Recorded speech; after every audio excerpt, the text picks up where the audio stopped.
আসসালামু আলাইকুম সুপ্রিয় দর্শক এবং খামারি, আশা করি সকলে আপনারা ভালো আছেন। আপনাদের সামনে আজকে ল্যাম্পি রোগ সম্পর্কে আলোচনা করব। ল্যাম্পি রোগ একটি ভাইরাসজনিত রোগ। এ রোগের আপনার মৃত্যু হার খুবই কম, 1 থেকে 5% গরু মৃত্যু হয়।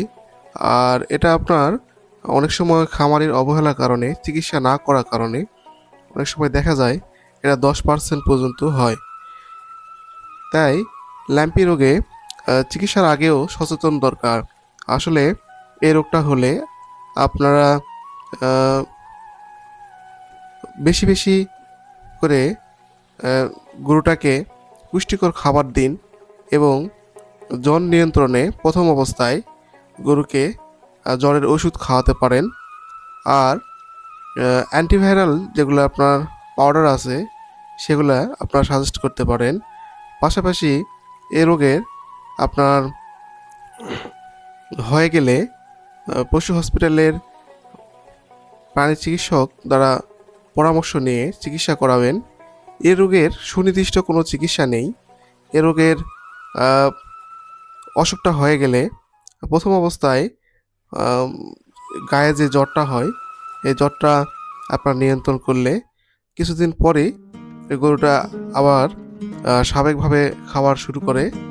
আর বেশি পরিমাণ যদি কোনো গরুর হয়ে যায় ল্যাম্পি, সেক্ষেত্রে আপনার গরুটার দেখা যায় যে সেকেন্ডারি ট্রিটমেন্ট হিসেবে অনেক সময় ঘাগুলো ফেটে যায়। সেক্ষেত্রে ডাক্তারের পরামর্শে অ্যান্টিবায়োটিক ব্যবহার করা যায়। আর এ রোগের আপনার মৃত্যু হারের চেয়ে খামারিদের সবচেয়ে বেশি হয় যে মাংসের যেই গুণগত মান গোস্তের সেটা নষ্ট হয়ে যায়, ফলে একটা গরুর দাম বাজার তুলনায় অনেক কম হয়ে যায়।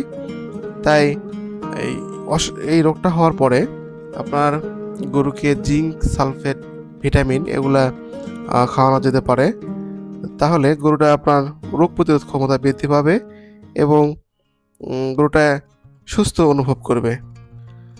সামান্য পরিমাণ অনেক সময় গরুর 2-4টা ল্যাম্পি যদি গুটি দেখা যায়, সেক্ষেত্রে কোনো প্রকার চিকিৎসা ছাড়াই এই রোগ আপনার পুরোপুরি সুস্থ হয়।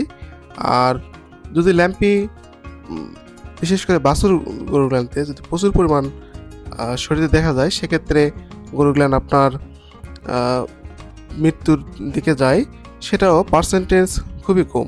তবে বেশিরভাগই মৃত্যু হয় আপনার ভুল চিকিৎসার কারণে, অপচিকিৎসার কারণে। তাই এই রোগটা হওয়ার আগেই আপনার সঠিকভাবে বাছুরকে টিকা দেবেন।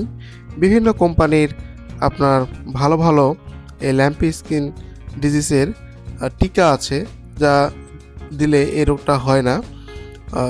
কতগুলো ভ্যাকসিন আপনার 0 থেকে দেওয়া যায়, আবার কতগুলো 7 দিন বয়সেই থেকেই আপনার ল্যাম্পি টিকা দেওয়া যায়।